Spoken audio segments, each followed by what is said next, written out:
Good evening, everybody. Really nice to see you. We're a small select crew, but just to make you aware, we are recording this evening so that it can be shared to other members of the public or other partners who haven't been able to be here this evening.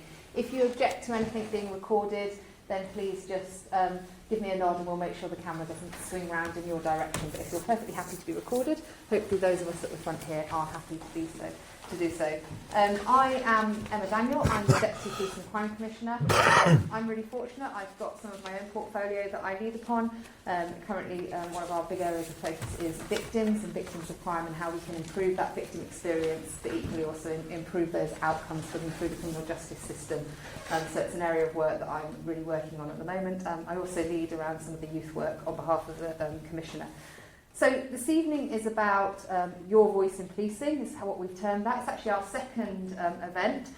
We're going to move around the county through the coming years and engaging with the public as much as we can. And it really is an opportunity for residents to have their questions asked of key figures within the force. The Police and Crime Commissioner has weekly meetings with the representatives within the force, the Chief Constable, and then we cover a range of topics.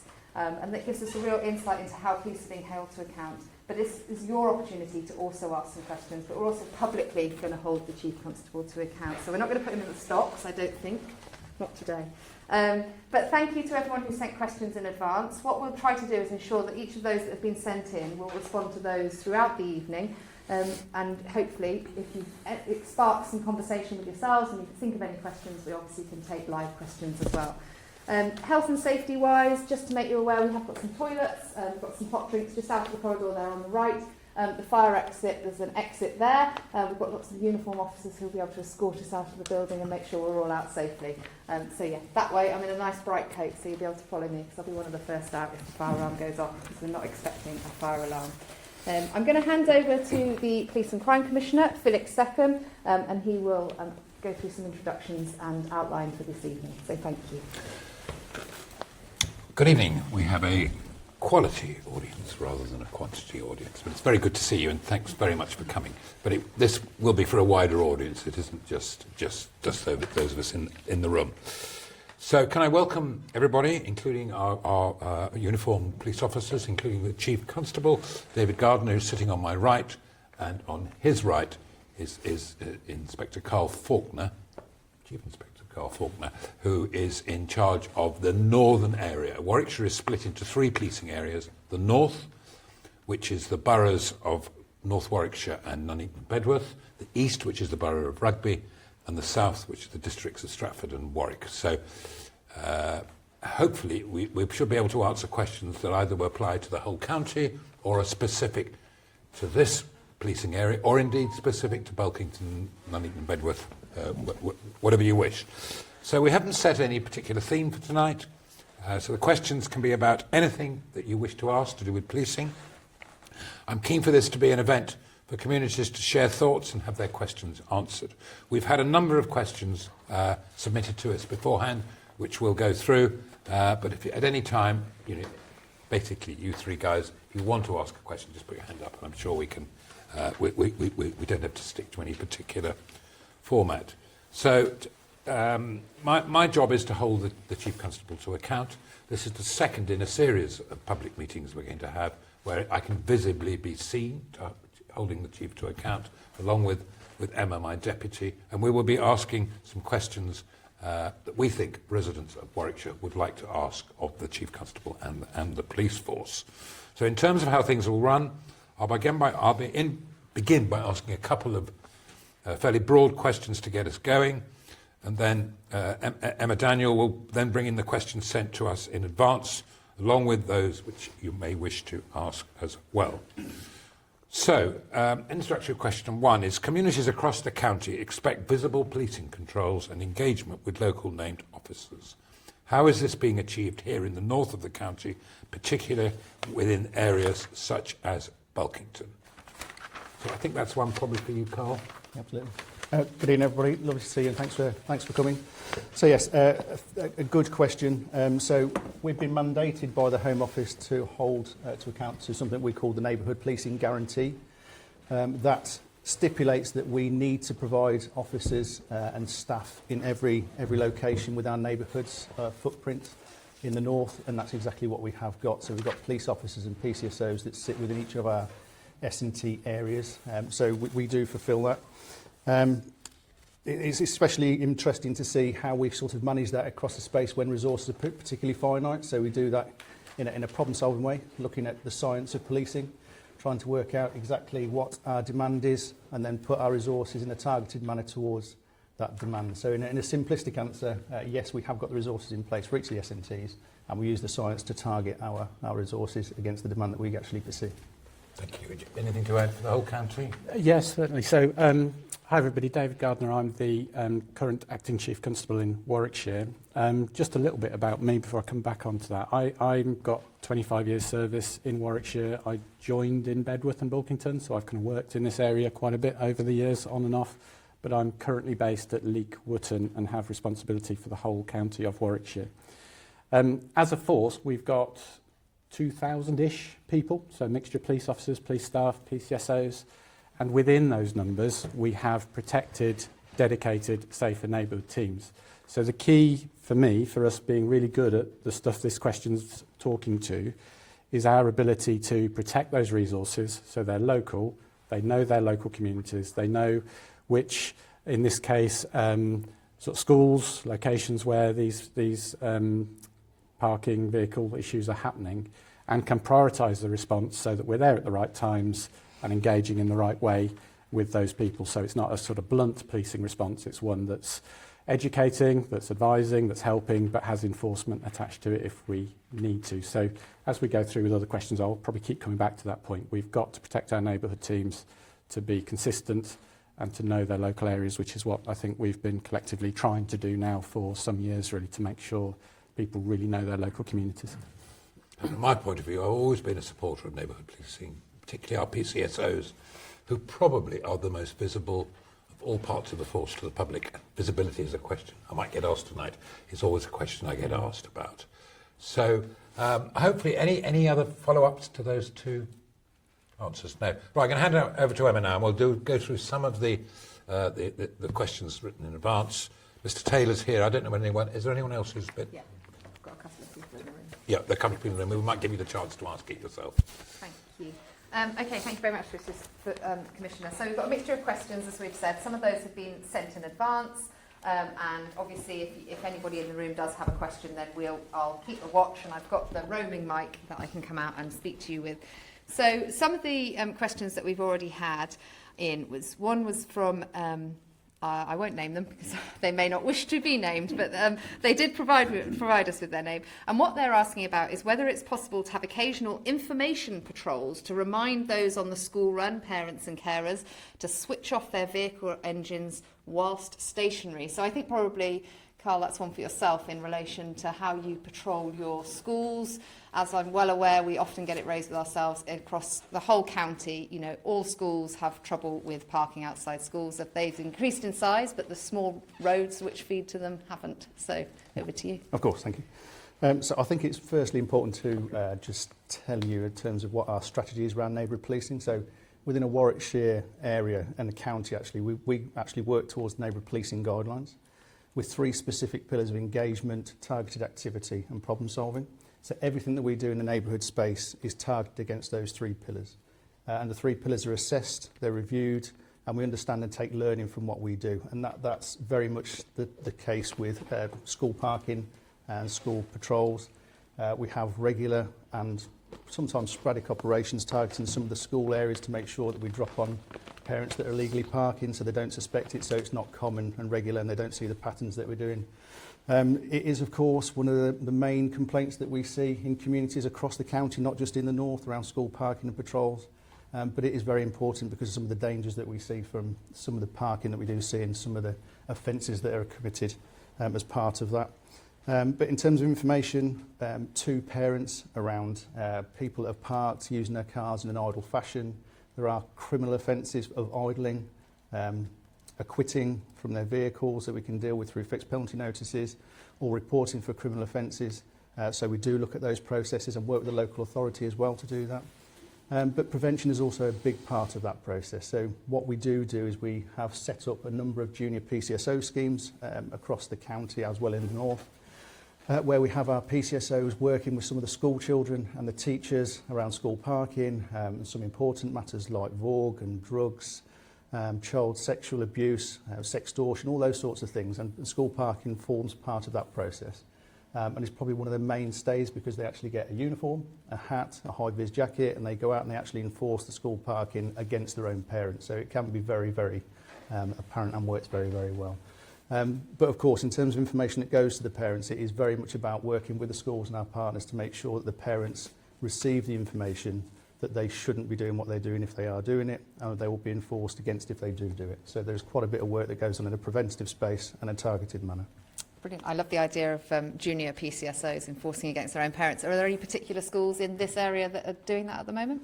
So I'd have to refer to Ryan. There's one... recently, Park Lane Primary in Chetland Junior School. I think we're looking at Arden Forest and Bulkington at the moment. Excellent. Yeah, so that's Chetwynd, yes, four there's primary that's schools across just this area. So that's a great scheme. So thank you. Thank you very much for that. We shall feed that back to that person that's asked that question. Another one, and it probably is to yourself, and if you want to bring Ryan in, I do appreciate we've got Ryan Walken here, who's also our Safer Neighbourhood team inspector. So if there are any questions that we need to bring him in for, that's absolutely fine. We can move the roaming right. So this one is around, again, road safety and pavement parking, and it's a specific area, Coventry Road in Exhall. There's a request for cameras.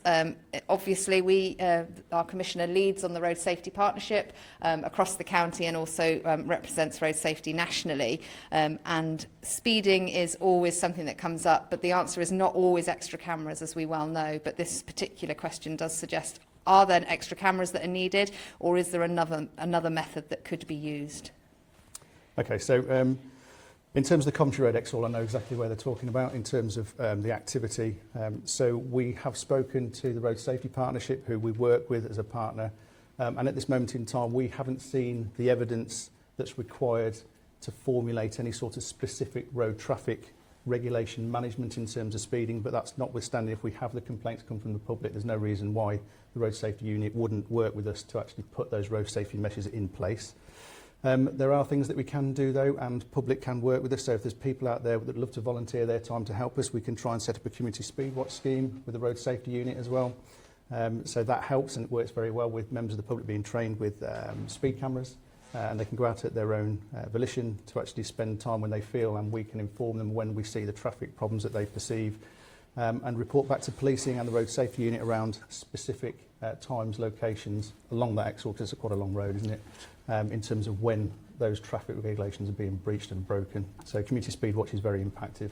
And what then, once the resultant members of the public have come up with that information and a problem is identified, what action can the force then take, or indeed the Road Safety Partnership? Yeah, so in this instance with community speed watch, they'll complete forms, they'll inform us in terms of local neighbourhood teams in terms of which vehicles are the offending vehicles. They'll share the registration numbers with us.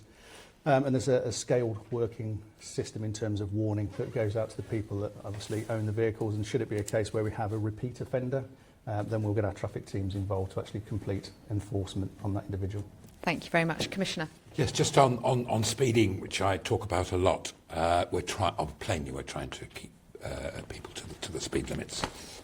Not everybody obeys them. So what we're putting in at the moment is we're upgrading the speed cameras, which are the yellow boxes you see on the side of the road with better equipment, able to see longer and take photographs longer and capture number plates. We're also, we've purchased 18 months ago 3 brand new speed vans, and their job is to go to areas where we get a lot of reports of speeding. Speedwatch can do that. Also, there's a thing called Operation Snap, which is whereby people can have a sort of camera on their dashboard, which can pick up speeding with other road traffic offences, like overtaking on a double white line, or going through a red light and that sort of thing. So there's a lot going into trying to make sure that our road users are going to not speed on the roads, in other words, and keep our pedestrians and other vehicles on the road safer. So it's very much being concentrated on at the moment. We have quite an ambitious target to reduce road fatalities in Warwickshire by 50% by the year 2030. So the base was the middle 30s. The last year we've had might well end up being in the middle 20s. So we are getting on the way. But I have to say, I do grieves me every time I read there's been a fatal accident on our roads in Warwickshire. Not always caused by speeding, but often speeding is part of it. Thank you very much for that. A very local question as well. It relates to Field View Close. I'm afraid I don't know it personally myself, but I'm sure there are others in the room that do. And there's quite a dangerous layout there, and it's preventing wheelchairs and pedestrians from utilising the pavement fully due to pavement parking. So it's not an area I know, whether you want to... Yeah, absolutely. So Fieldview Close is on the same stretch of road, but it's actually a T-junction off the main road, if that makes sense, and directly opposite is where we're talking about, and it's quite a wide pathway. And because it is so wide, we get a number of cars that are parking along the path, which they feel as though they can because of the room, but obviously inhibits people trying to walk past and use wheelchairs and mobility scooters to get past. Whilst we have seen some evidence of that, we don't get many reports from the public around that particular obstruction. The more reports we get, the better, because we can then target it. And of course, now it's been highlighted to us, then we'll keep an active eye on what's taking place, and we can always deal with something around obstruct the highway. Excellent. So a note to the members of the public, if you see it, please report it, because if the police don't know about it, then obviously they can't necessarily do something about it. So an appeal from you to please report the information. Absolutely. Thank you. Again, back to speeding. It's a challenge, isn't it? The electric bikes, we've all seen them out and about.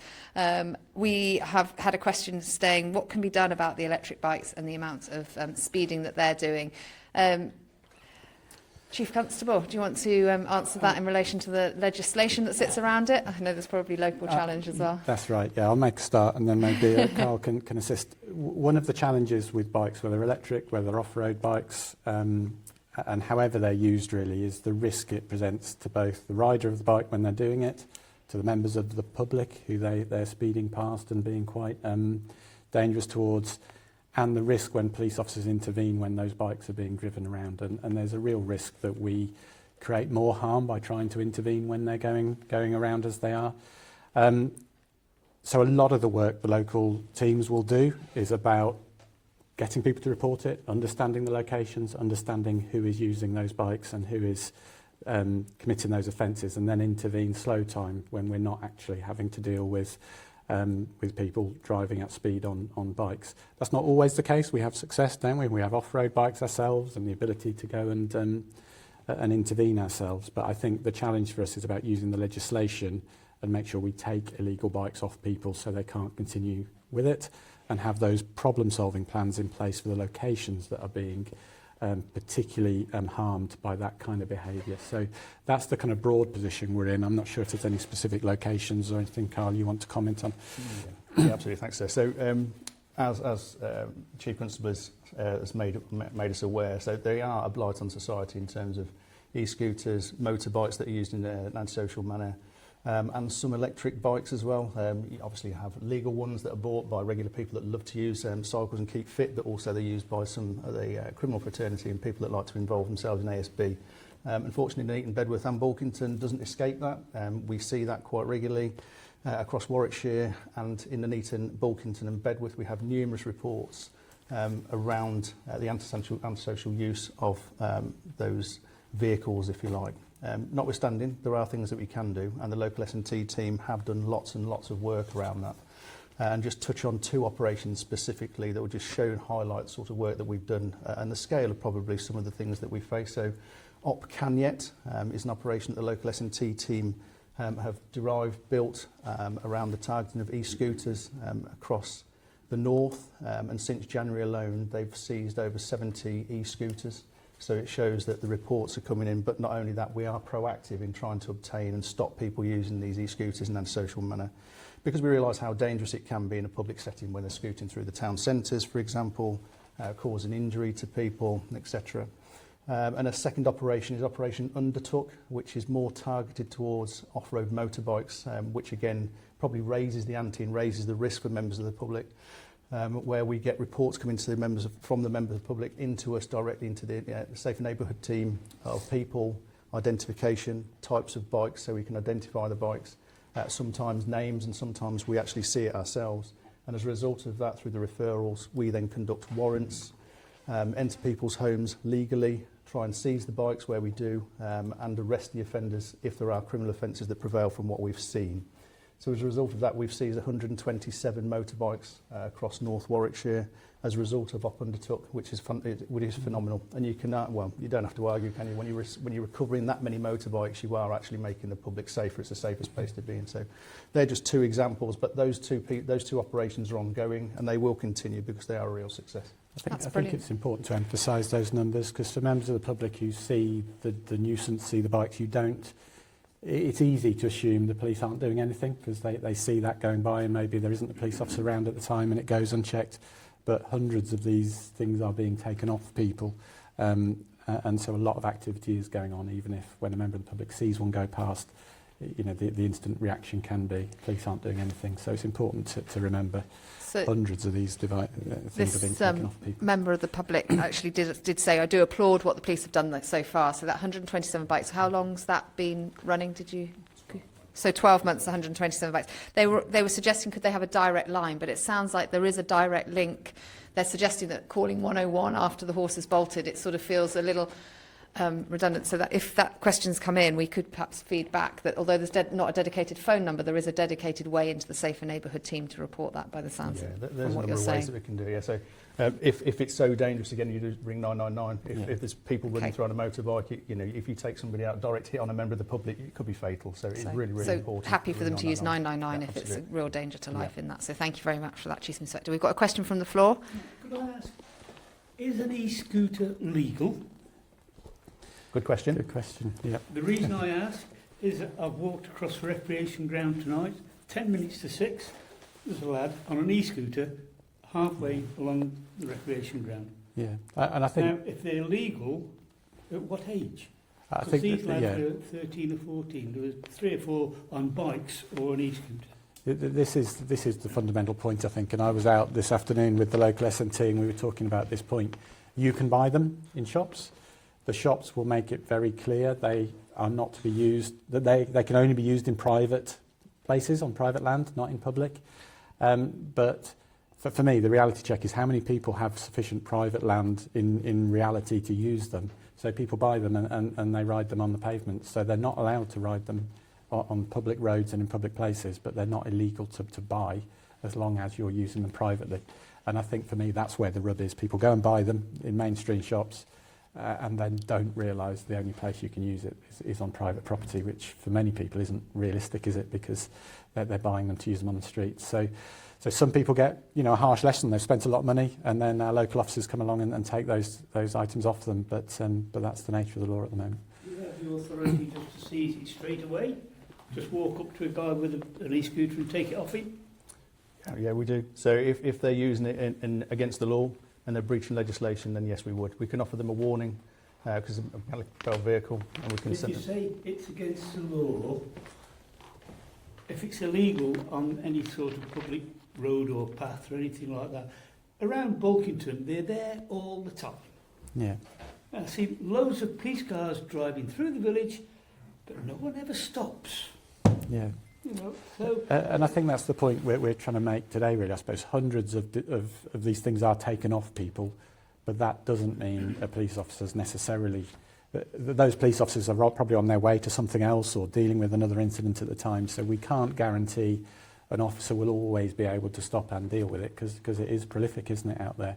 But we are dealing with it in the hundreds, and we're trying to do the education piece as well, so people understand you may have gone to a mainstream shop and bought this. Doesn't mean you can lawfully drive it up and down a pavement or road. So it's a combination of education, combination of enforcement, and the reality check of police officers' time to try and enforce against it. But we are doing it, and we're doing it at volume.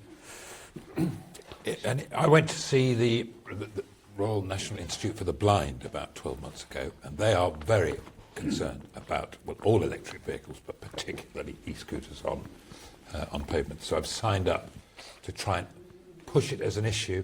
I think that the retailers of the bikes need to understand that they should be saying this is illegal unless you've got your own private land. You can, of course, buy online, which is not easy. We had a campaign at Christmas about not giving young Johnny a little who's aged 10 or something an e-scooter for Christmas because it's not a good present. It could well get taken off them. So I think it's one of those things. It's quite a long burner. In Birmingham the other day, I was chatting to somebody this morning. They are everywhere, far more than they are in Warwickshire. That doesn't mean to say it's good here, but it isn't just here that it is real antisocial behaviour. And you've heard the response, I think, that the force are going to be taking to And in it. certain towns and cities, I don't think we've got any in Warwickshire where they do the trials, so that they're provided for rental. So Liverpool, I think, is full of them, and other places. But the difference is they're insured, they're covered with proper legislation and controls, so you have to register and have the right licences and whatever else. So I think sometimes members of the public get confused because they see them lawful in some places, so not in Warwickshire. An age limit, a lower age limit for e-scooter users? No, they're just not allowed to be used, so on public roads and paths. Yeah, So that's it's not an age issue. sorting out. Yeah, it's just how the legislation works. It's kind of the equivalent of a car or a motorbike, isn't it? And so if you're riding one without insurance and licences and all of that stuff, it's illegal. So yeah, absolutely. I'm going to get into the law now of mechanically propelled vehicles and Yeah, take let's us not all go- back to yeah. sitting our Blackstone Let's not go any sergeant's further. exams. Just while we're on e-scooters, Heidi Alexander, the Transport Secretary, was on Midlands today, a few Sundays ago, and they discussed e-scooters, and Heidi Alexander was making comments about she was looking into making them road legal, to which there's probably been an uproar.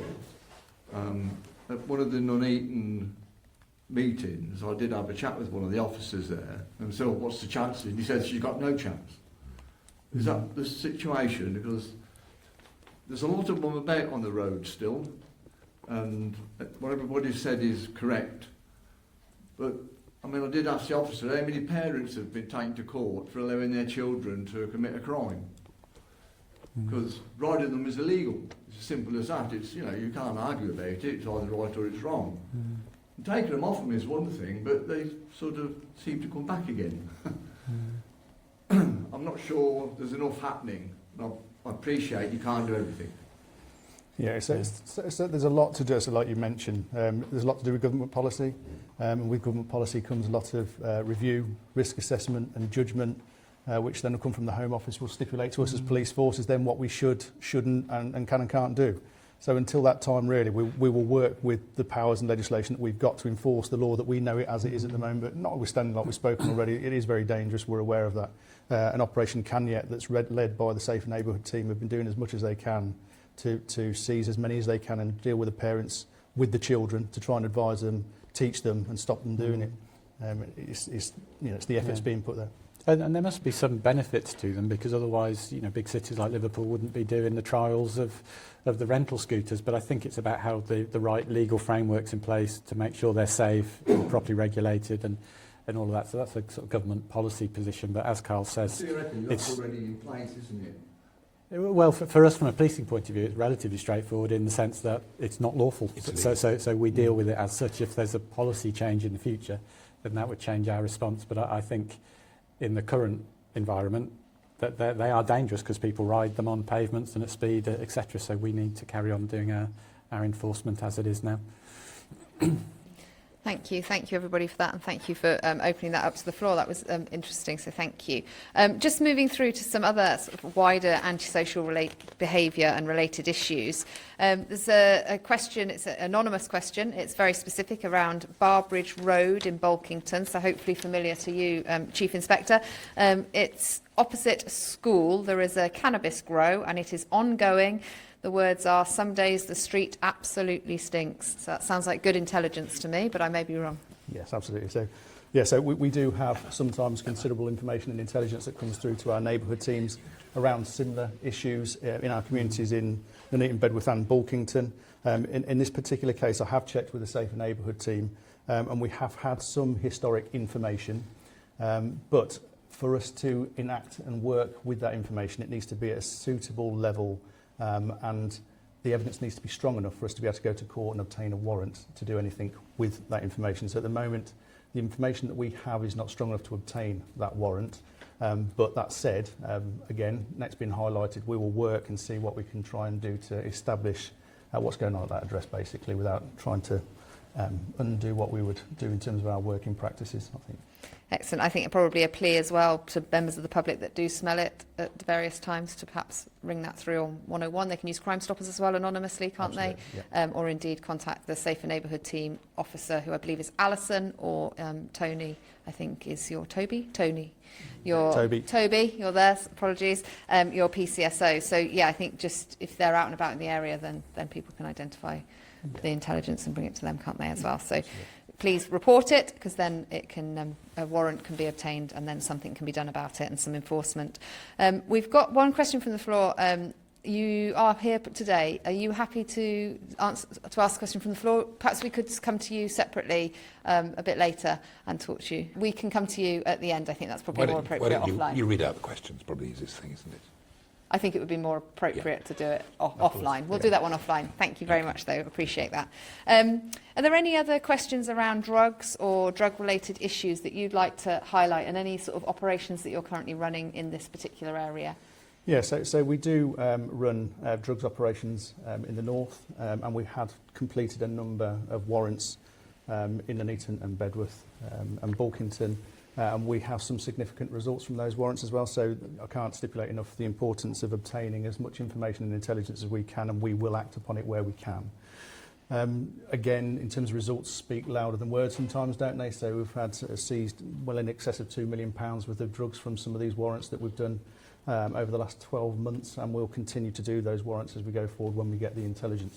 Of course, the importance of doing the warrants, they're always linked to other criminality, so serious organised crime or even petty crime. It can be county lines related, so you could have children, youths involved in county lines running the drugs as a result of some of these drugs dens and cannabis grows that we're dealing with. So the more that we deal with them, the more that we eradicate them, the more we get to know about them, the more prevention we can do, and actually we'll be preventing further crime. But it's always difficult when we do these drugs warrants to try and understand what are the natural consequences of completing these drugs warrants, what are we actually stopping in terms of prevention. So we do try and understand the science behind that. So how does our demand reduce? How does it build our capacity in terms of an SNT, so we don't keep having to go back and do repeat or sort of enforce repeat offences at the same addresses. And where we can, we involve our sort of tier 2, if you like, investigators, so our CID staff and our serious organised crime staff, then to involve them in the investigation process, so we then can put proper parameters in place, get them to court, charge them, try and give them custodial centres, and failing that, we have our prevention hub, which we then work with, that can put civil interventions in place for some of these offenders as well. So it's not as simple as doing a warrant and taking the drugs off the street. There's a huge 360 cycle that we go through to ensure that we understand who the people are, we deal with the recidivists, we try and prevent that crime using custodial sentences or indeed civil injunctions and civil interventions to make sure that they don't continue to do that and harm communities. Thank you. You mentioned there organised criminal gangs and also county lines. Obviously, being Warwickshire, we're the middle of quite a rural force, but we obviously have border forces that have their own challenges as well. How, Chief Constable, are we ensuring that those county lines are prevented or shut down across the region and county, rather than just, Warwickshire's great, isn't it? But obviously the work we're doing, if it's reaching further than just Warwickshire, how do you link into our neighbouring forces to ensure that there's targeted action? Yeah, I mean, it's one of the strengths, I suppose, of the current model of policing in the UK. So, yes, Warwickshire Police is a relatively small organisation, but we've got all of the capabilities that Carl has talked about. But we also then have regional structures that allow us to work with our forces in the region, where each force contributes to the regional organised crime unit that has the ability to look across forces. And then there's a structure across them that means we can look across regional boundaries as well. And you will often see organised criminality from way up north in the country, travelling all the way down the centre to the south of the country. And that structure of local and regional allows us to build that picture and still intervene and tackle criminality. And that can often look like stopping vehicles on motorways travelling between forces and taking out large quantities of drugs or individuals committing offences. But that network allows a fairly well-organised and structured response that's bigger than just what's going on in Warwickshire. And I think our geography, particularly with the motorway network that cuts through Warwickshire, our close proximity to West Midlands Police, Birmingham, Coventry, means that's really important for us, because a lot of criminality travels across those borders into Warwickshire and out again. And from a more local perspective, obviously at the north of the Force, we've got Coventry's comes right in, across into the, cuts us in half, doesn't it, through the middle. And so from a local perspective, as the Chief Inspector, how satisfied are you that your sort of local neighbourhood teams have contact with those across the border? There's not a red line that the criminals know they can walk across and they're safe, as it were, because they're off Warwickshire. Absolutely, and to reassure you, so I have my counterpart or colleagues in West Midlands Police that manage neighbourhood teams that I'm very closely, work with closely under a number of operations for different things, and we've built good relationships to understand what is actually taking place across the border between West Midlands, and certainly the Fosel area coming into Exhall, and sort of wider up to North Warwickshire in terms of Chelmsley Wood coming into Atherstone. So we are surrounded in North Warwickshire by West Midlands, and we're very fortunate that we've got a very active S&T or neighbourhood policing team, and the connections are there. So when we know there are patterns and trends in there, or maybe burglary offences or vehicle crime, we do tend to link in, either if we do believe it's sort of local offenders that might be targeting us, we'll still do the due diligence to make sure that West Midlands Police, are they seeing the same patterns and trends? Could it be the same offenders? Are we looking at the same stream of MOs that we might be seeing? So yeah, we are closely linked. So that's the same modus operandi, the same sort of ways in which they're stealing vehicles ultimately, or committing criminals don't recognise any of our policing boundaries or any of our geography, and we have systems to mean that our policing response reflects that, and it isn't just sort of boundary specific. Excellent, thank you very much. That's brilliant. So that moves us on into a further question, unless there's anything else around drugs from anybody else in the room or anything being submitted online. The teams aren't suggesting that. So we'll move through then into the future of policing, and we've talked a little bit about that, and there've been quite a lot of recent announcements which will directly affect the Commissioner and I. And this is from somebody who has provided their name, but I won't put it here because they're not in the audience. But it's the government wants to abandon the PCC rule. Does the Acting Chief Constable feel confident that Warwickshire Police will deliver an effective service in the future without the PCC? It's a very difficult question when the PCC sat there next to you. I'm listening. Yeah. We shall listen with Pick me interest. under the table. I mean, I'd start on the wider point and probably back to where I started in my introduction. Warwickshire Police employs close to 2,000 people, all of which are absolutely committed to providing excellent policing to Warwickshire as a geography. That doesn't matter whether they're police officers, police SOs, police staff working in our control room or in HR roles or whatever they are. Broadly speaking, all of those people are committed passionately to giving the best policing service to Warwickshire that they can.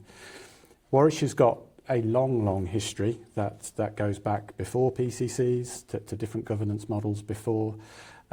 We've had our own ups and downs over the years as a force. We've restructured several times. We've been in alliances. We've been out. But the one constant for me is good people absolutely committed to delivering really good policing in Warwickshire.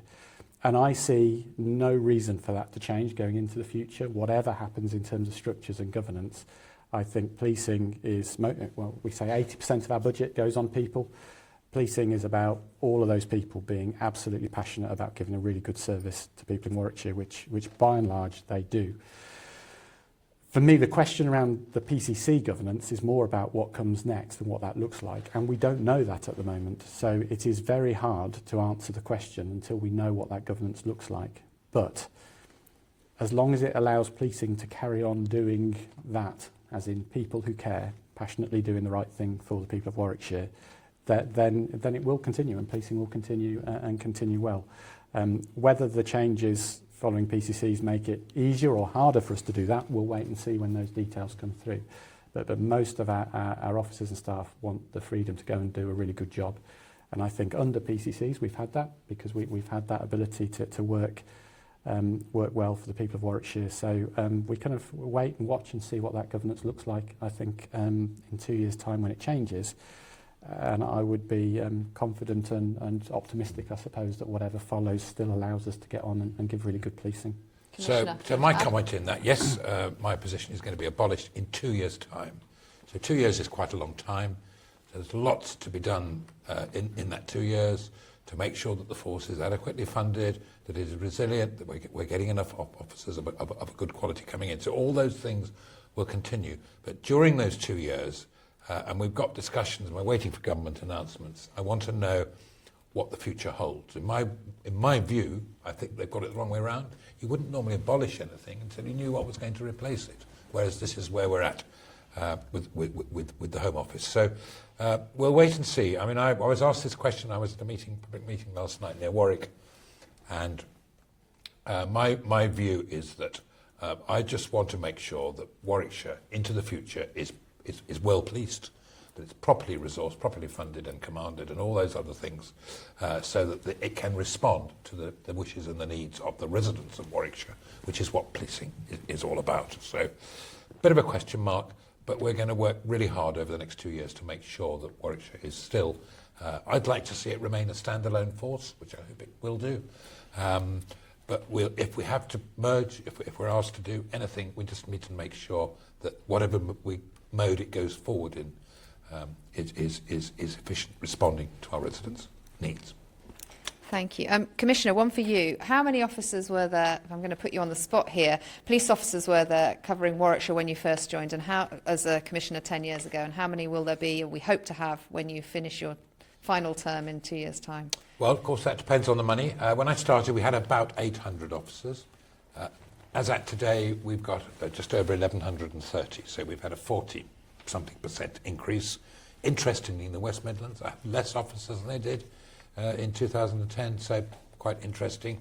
But we've prioritised the numbers of police officers, and I think that's what people tell me, because they want to see them, they want them to respond to calls, and they want to know that there is a force in the area. But we are a population now of about 620,000.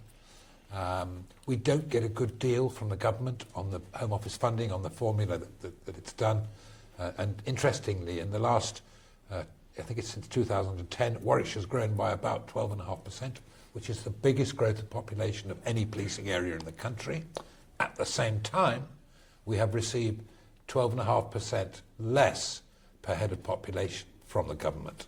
So it sort of amplifies itself. So I think we've managed to keep the ship on the road. We are very resilient, unlike some forces and certainly some local authorities. I think there is a good future for policing in Warwickshire, whatever the structures are above it. Thank you very much. So one for you, Chief Constable. You have a workforce of 2,000, I think, just near on you mentioned as in your opening. In relation to that, obviously you've got a balance of, as we've said, 1,130 officers. Do you feel you've got sufficient resource and capacity to effectively police the county with that? Yeah. So it's actually a surprisingly complex question, that is, because that there isn't a yes or no to it. I think we, as police officers, are very grateful for the funding decisions that have been made over recent years. That's a very tangible increase in officer numbers, and as Philip has said, we've got more police officers in the county than ever. So we're in a very privileged position in that sense. We've worked really hard as a force over the last few years to make sure we've got balanced budgets, that we are financially sustainable into the future, and we're in a good place in that regard. We've spent money on estates and IT and all of those basic things that we need to do to equip police officers to do a really good job, because it's important not only that we've got the right numbers, we've also got to have the right equipment and the right support for those officers so they can be really, really efficient. So I am content that we do have enough police officers to police Warwickshire, because we are policing it and we're doing, across many of the performance metrics, a really good job. We're answering calls better now than we have for many, many years, and over 90% of calls into our control room are answered within 10 seconds, 909 calls. Over 90% of immediate responses are attended within 20 minutes, which is our commitment. So we're doing some of those basics really, really well now. The caveat I would put to that, though, is policing is getting more and more complex, significantly more complex all of the time. So whether you look at fraud, online crime, vulnerability, domestic abuse, child protection, some of those areas of criminality are getting hugely expensive to police and resource intensive as well. So our numbers have gone up, our performance is in a good place, we're in a good financially stable position as an organisation. We're very grateful for the funding decisions that have been made over recent years that have put us in that place. But policing's got very complex as well. So I don't think you will ever find a chief constable in the country who doesn't say they'd like more police officers. So we would always like more police officers, but we're in a good place compared to many police forces out there at the moment, and we acknowledge that. Thank you, Commissioner. Just on the funding, I have to agree. The budget it costs about £185 million a year to run Warwickshire Police, of which we get about half from the Home Office, and the other half, roughly, is from our council taxpayers. So the decision I have to make each year is the level of council tax. So there's always a dilemma there, because I want to make sure that our residents don't have to pay too much for policing, but I want to make sure that the Chief Constable and the force have the right amount of funding. So this year we've gone for a 4.94% increase, which is start to be payable last week, which I think is probably somewhere in the middle, is a reasonable balance. One or two local authorities in particular have done council tax freezes for a number of years, and they are now in big financial trouble. So it's that. So if I don't give enough money to the Chief Constable, it's difficult for me to say, well, why aren't you doing this, that or the other? Because he'll just come back and say, well, we haven't got the funding or the resources to do it. So it's a difficult decision each year. We do consult quite widely on it. And interestingly, over half the people said they would pay, I think it was a £15 increase, which is about 4.8%, that or more. So over half of the population said that. And also those people who live in the lower tax bands, A, B and C, council tax bands, pay considerably less than that. So I think it is fair, but another year will be another difficult decision to make. And it does depend on that funding formula, the Home Office, which I have complained to every Home Secretary there's been over the last 10 years, and there's been a few, that the funding formula disadvantages Warwickshire compared to some of our neighbouring forces. For example, council tax in Warwickshire funds 50% of the cost of policing. In the West Midlands, it's only just over 20%. That doesn't seem fair to me. So it's an ongoing thing. I'm talking to our members of Parliament and the ministers in the Home Office about it regularly, and I'm raising it in public. So that is an ongoing, whatever the governance is in the future years, that is going to be an ongoing challenge to anybody to make sure we get the right amount of funding from the centre. Just for clarity, Commissioner, for those in the room that might not understand what makes up that funding formula, what information feeds into a funding formula to ensure that we pay for 50% here in Warwickshire, but the West Midlands are only paying for 20%? Well, the funding formula was actually, I think, came in, or was a major adjustment in about 2007, and it took into account things like areas of deprivation. It took into account big urban areas got more, and the rural counties like us and Gloucestershire and Lincolnshire, I think, missed out. It was tinkered a little bit with about 10 years ago, but it still has that inbuilt unfairness to it, and it's one of the banes of my life that I don't feel our residents are getting a good deal. We're all paying general taxation. We should be getting more per head here in Warwickshire for policing, but we've talked long and hard about it. The government are saying that they are going to look at it, but I've heard that before. Thank you very much for that one. Are you happy to ask your question from the floor, or would you like me to ask it for you? Okay, no problem at all. So, Commissioner, do you really think that the recent changes to the community policing strategy will be any sort of answer to current social and/or criminal issues? Now, I took that to mean it was around the neighbourhood policing guarantee. Is that correct, just for clarity? Yes, it's more a case of...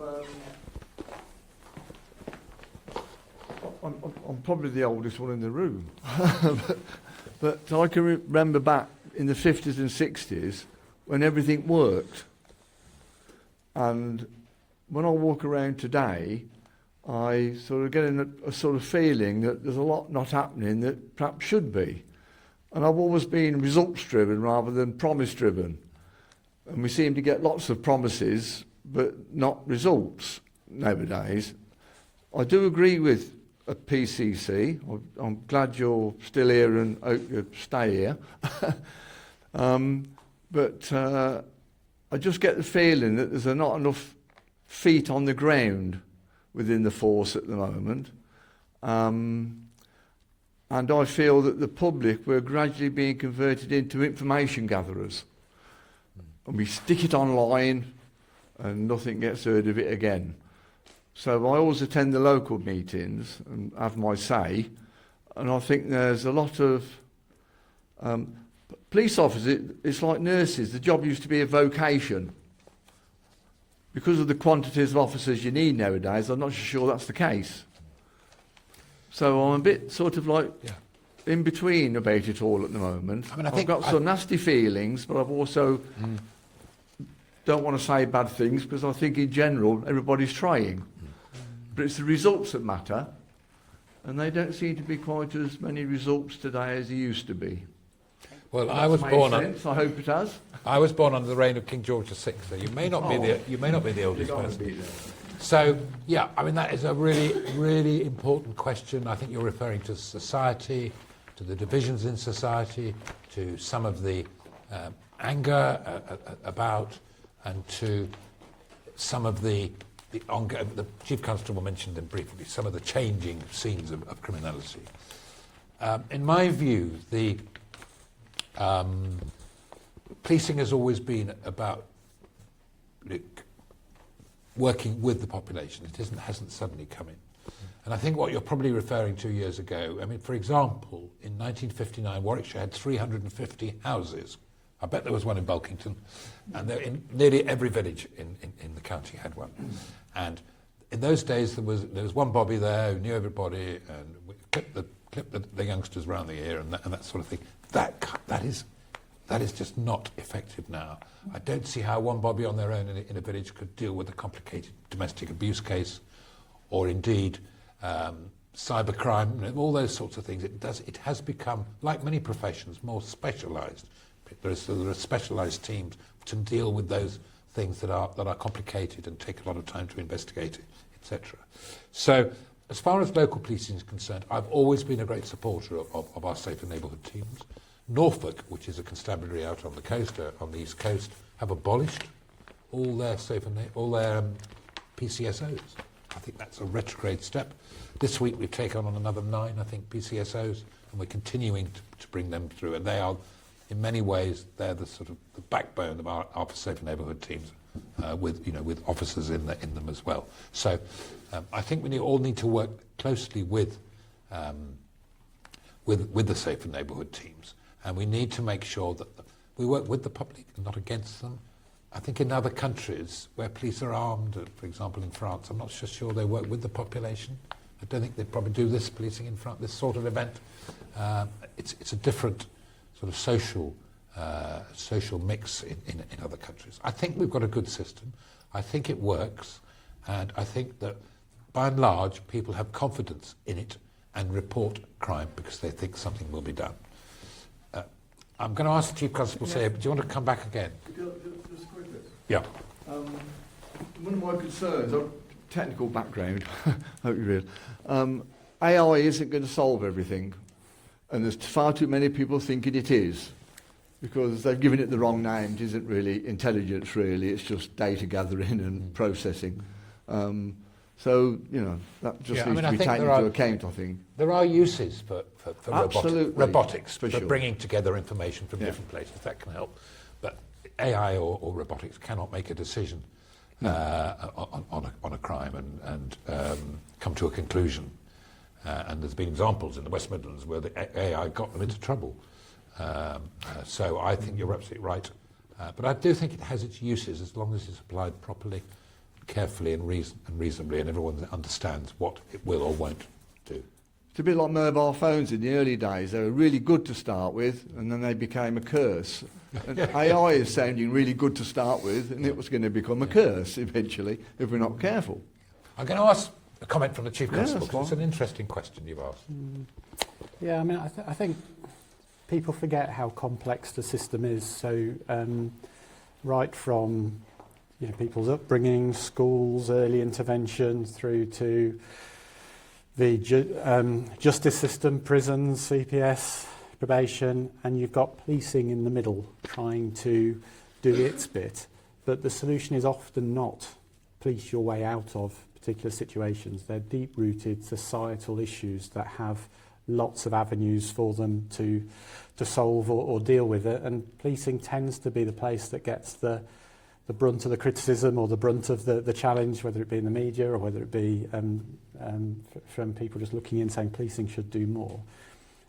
I get to meet most of our new officers when they join, and the job they join to do is now so complex and so difficult and has so many different facets to it in terms of managing risk and spotting vulnerability and understanding the law and dealing with all of that. And they all work really, really hard to do their bit right.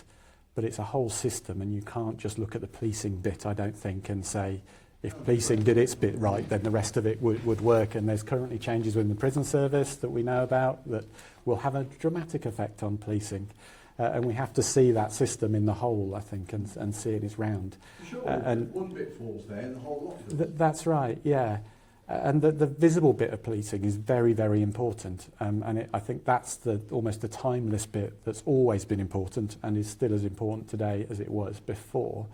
But now we've got, on top of that, all the stuff that nobody sees. You don't see, the public don't generally see. There's lots of activity in the investigative world now, which is all online, all digital. You talk about mobile phones. Nearly every investigation that policing does has a link into technology in some way, whether it be electronic devices being used or ANPR for vehicles or whatever it might be. So the world we live in is getting more and more complex. That has a direct effect on policing, and the system policing is working within is getting more complex. And sometimes I think police officers would say it feels like the finger just points back to policing to say that's policing's fault. And I think we have our very important part of that system. But some of those wider issues are about the public doing their bit. You know, you mentioned that earlier. You're here, you're contributing in meetings like this. We need that community feel to say this isn't just point at policing, it's about policing, community, the other sectors all working together to try and make things better, accepting it's complex and there's no easy answers to it. And maybe that's one of the risks for society, that we have less community spirit, less connection with policing, and that's one of the reasons we work so hard in Warwickshire to protect our safer neighbourhood teams, to protect that connection so people can know who their local officers are and feel connected, because without the public doing their bit, policing just wouldn't be able to do its bit. And we've talked already tonight around probably nearly every question you asked has got a huge responsibility for policing in it, but it's also got if the public don't talk to us and tell us, then we can't do our bit to start with. And nearly all of it probably has connections into technology, connections into other agencies, connections into government policy, etc., etc. So it's seeing it in the round, I think, and then saying, is policing doing its bit right? How can we do our bit better? And how do we support often our very young in-service officers to do their jobs as well as they possibly can? It's difficult. When you look at a computer or a mobile phone, you can't really tell whether it's lying to you or not. When you look at a person, Yeah. it's a lot easier. Yeah. So Where I none think of us really know what's going on, I think, in Yeah, reality. where I think technology's got a huge part to play for us now, and we have invested appropriately into it. The right sort of technology is very important. Yeah, and I think when I look back over my service, 25 years nearly, when I started as a PC here at Bedworth, we were given bits of paper. Everything was on paper, so handwritten paper, done. During my career alone, we've moved to tying police officers to computers, because everything requires you to type away at a keyboard, so they're in stations doing typing, to now having the opportunity to automate an awful lot of that and get officers back out on the streets doing their work. So all of our officers now carry iPhones themselves, which allows them to update things direct onto systems. Yeah, and we've got AI being sort of built into the back of a lot of our systems now to save people double keying and having to do work they didn't have to do. So for me, the next part of this real important journey is to make sure as many of our 1,130 officers are out doing policing and technology supports us to avoid people sat doing admin roles, really. So so it's complex, really complex. Thank you. And I think we talked about the abolition of PCCs a bit earlier on.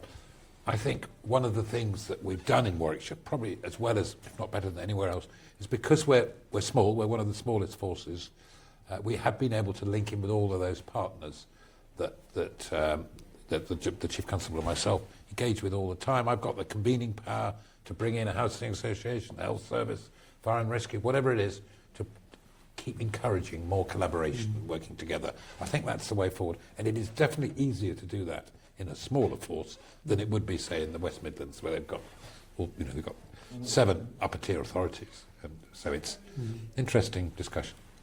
Thank you. I think from that I'm taking some assurance from both of you that whilst you're both in the seats that you're in, that our neighbourhood policing officers you both see as core, as that sort of front line facing to our public, because I think with those complex demands that we've got, we could very easily put an awful lot of resource into back offices looking at our digital crimes, our fraud.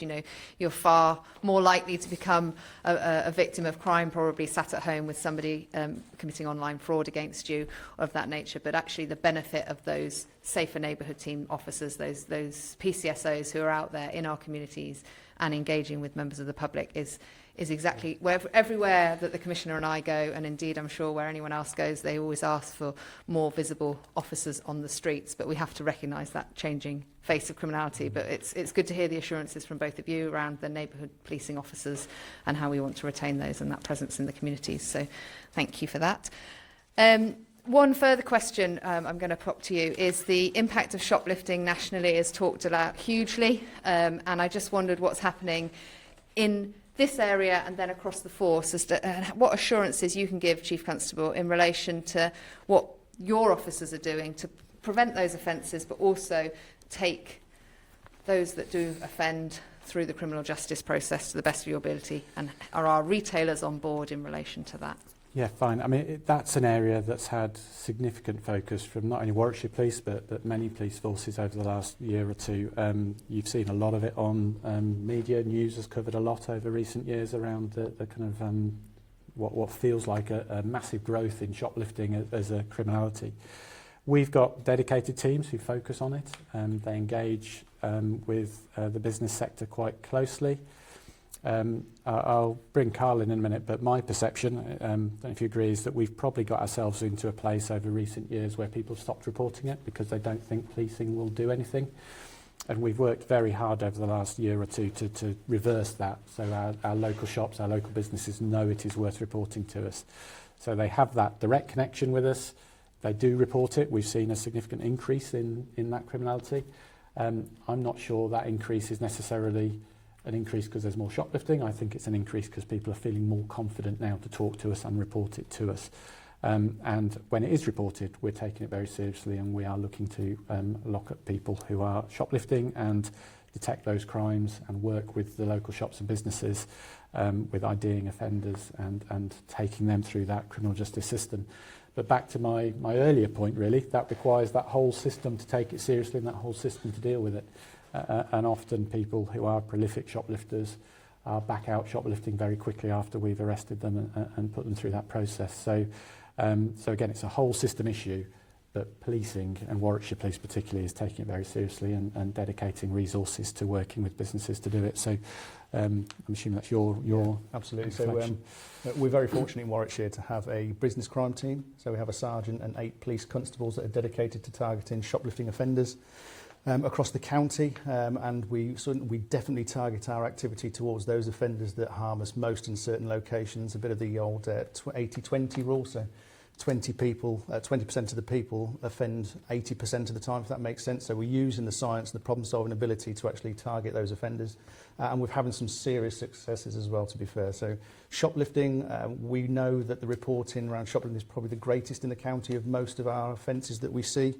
The business crime team are extremely busy in terms of that, and we've locked up and arrested 79 people in the last 12 months, I believe, that are prolific offenders. So these aren't people that go into a shop and probably shoplift once or twice. We're talking people that go into shops, target shops, really become a problem for some of the businesses, both large and small. and we ensure that they hopefully get custodial sentences. And again, like I mentioned earlier, if they don't, we make sure there are some civil interventions that sit behind them so that they can't offend when they are released from custody.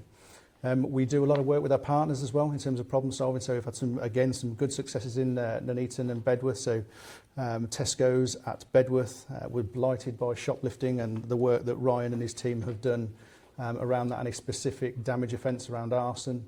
They've done very well around that space, reduced shoplifting and the antisocial behaviour around Tesco's dramatically, all because of partnership work with Tesco's. The management at Tesco's need to be congratulated as well for the stance they've taken in terms of working with policing, so that's been fantastic. And again, Sainsbury's in Queen's Road as well, another situation where the shop was being absolutely obliterated at one point by some targeted specific prolific offenders.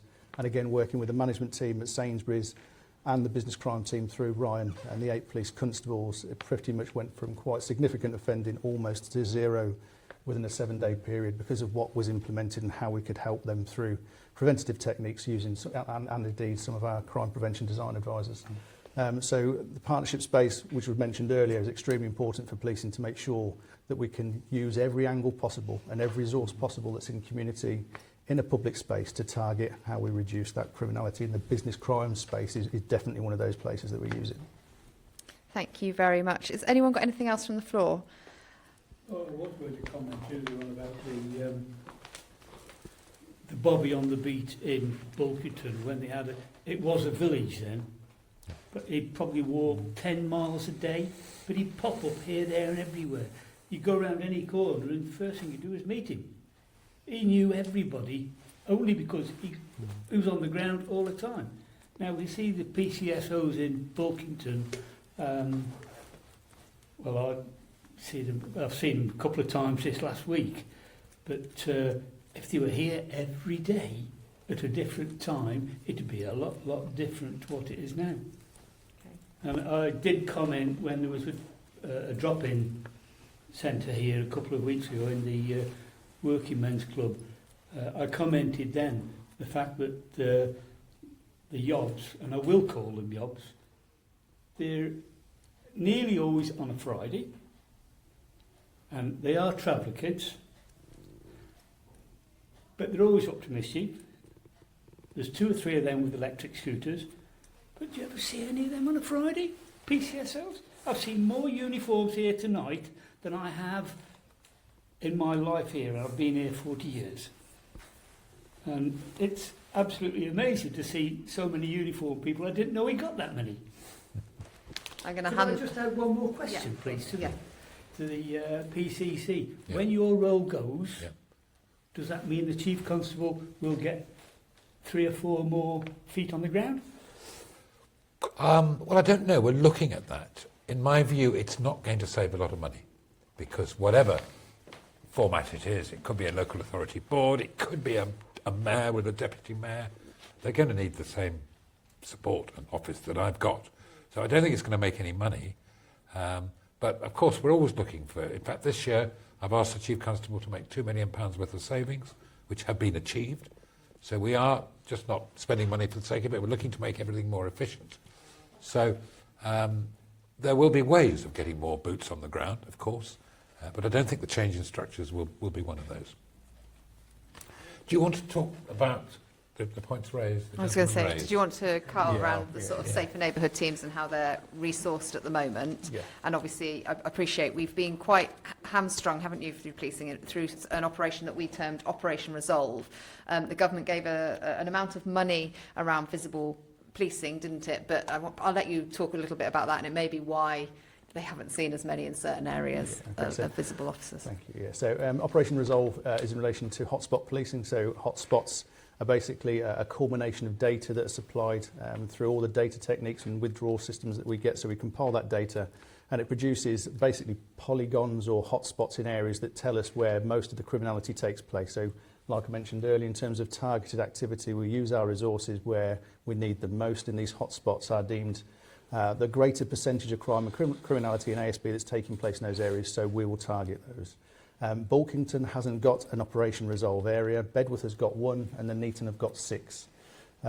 We then use our resources that we have at the time to target those areas based on specific times of day, based on the data, which does sort of make us use those resources in a way that perhaps they're concentrated because that's where the need is, which does mean that areas like Bulkington on occasion, some areas of Bedworth might not see as many police officers as you would see, but because we're using those resources in a targeted way to reduce the crime, the ASB, which is concentrated and risky, we're putting our resources there. So that's probably why you don't see so many resources as you probably would like to, I would think. But I'm with you at the same time. I think police officers on the beat, uniformed police officers, is a great deterrent in many avenues. But I think, again, like Mr. Gardner mentioned, we live in a different society now. So because society's changed, the risks are changing. The threats and harms are changing, and we need to make sure that the resources that we have are targeted to make sure we deal with those risks. A lot of those risks, as members of the public, you won't necessarily see all the time, but that work is taking place. But where we do see risks and we have the opportunity to use our resources in a public manner, with boots on the ground, with uniforms, reassurance and proactivity, then we do afford our staff the time to do that when we can. That's notwithstanding. And like I said earlier, all of our neighbourhood teams, in terms of actual resources, we do have police officers and PCSOs on every single beat area across the north as well. So just be reassured, we do have police officers there. And in terms of the specific issues you've been faced with and you see, then I'm not personally privy to those, and I'll speak to Ryan and the team afterwards. But if that's a continuous issue that you see on a Friday night, then obviously... Friday afternoon, yeah. During the day. Yeah. They don't go to school on Friday. Okay. But we'll have a chat afterwards and pick up exactly what you're telling us, and we can work with that. So like we said earlier, the more information we get from yourselves, the more that we can actually do about it, and the more you tell us about it and the frequency of those things will raise the risk, raise the gravity for us, and then we'll align the resources to that risk. Thank you very much. Thank you. I'm going to hand back to the Commissioner to bring this evening's conversations to a close. Okay, well, thank you very much, Emma, for acting as our MC for the evening. Firstly, any other comments or questions anybody would like to make? I think we'll probably address yours after the meeting, if that's helpful. I don't think so. Well, thank you for your contributions. We've only had 3, but we've had 3 good questioners and comments, and we picked up quite a lot for tonight. And I think there's quite a lot that would have come up with film that is broadcastable to the rest of the county. So we shall certainly be doing that. This is only the second time we've run this event. It has been widely advertised. You could argue that people haven't come because they've got no complaints. Having said that, we want to engage with people, and we want people to come to these events. So we're going to be doing another one probably in the autumn. In the south of the county, we've done Rugby, we've done the north. We need to go to the south, and we would like to have a full room. I mean, last night I was with a room with about 75 people in it. So they were all interested in policing, and there were other things on the agenda as well, I accept. But we had a good hour on questions and answers, and a lot of two-way conversations. So the one thing that was mentioned right at the end was prevention of crime. And that's one thing I'm very keen on, and I think the Chief Constable is, I know. If we could just prevent crime, that would make things a lot easier. I think the Health Service could do the same thing about disease and illness, but that is something we're putting quite a lot of effort into. There's now what's called a prevention hub, actually based up here at Bedworth, so local to you, and we want their activities to go right round the county. I spend about £4 million a year from the budget on what we call commission services, and we give out a series of grants. Now, quite a lot of those go towards prevention of crime, as well as helping victims of crime, as well as looking at reducing reoffending, as well as some youth activities. If only youths wouldn't be getting involved in boxing or football, whatever it might be, I think is a good thing. So they won't be just riding around on illegal e-scooters on your rec ground on a Friday afternoon. So there's lots to be done. I don't think anyone could finish their policing career and say, I've cracked it. It's ongoing, it's constant. Our control room is so busy. It's like the ambulance control rooms. It's just the calls are stacking up all the time. And I think that we're trying to get the right balance so that it isn't too expensive, it isn't too invasive to those who don't want the police around them all the time. But the response is there, and you've heard the response times have been dramatically improved. And we're really pleased about that, and we've had some good feedback from the from the public. So I'd like to thank you for coming. I hope you've found it interesting. Hopefully we've been open and honest with you and transparent, and it's given you some reassurance about how the force as a whole are working to keep communities safe, particularly here in Bulkington, as you heard. And it has continued to bring light to issues which I can keep holding the force to account on. And I will continue to do that for residents and ensure that your voice is heard. So there's one more chance if you've got any other comments. We're on time. So can I thank you all for coming? And hopefully we will be, you'll be seeing more officers on the ground with the use of technology and all the things the Chief Constable has said. And that, you know, I would like everyone to say, yeah, Warwickshire Police, we have confidence in them, we trust them, and they do keep us safe. That is what I'm all about. Have you got any closing remarks, Dave? No, I think that covers it well. I hope Yep. today it's come across that we are really focused on getting those basics right, answering the phone, responding, investigating crime, and making sure our neighbourhood teams are solid, resourced right, visible, doing the things you're talking about in terms of out and about in communities. And we're really committed to doing that. And we don't always get it right, but we're working hard to get it right. And your feedback, your comments, your questions are really helpful to help us refine it and continue that journey. Carl, No, I think it's all been said. Thank you. yeah. Okay, fine. Thanks very much, everybody. Thanks for coming, and drive safely or walk safely home.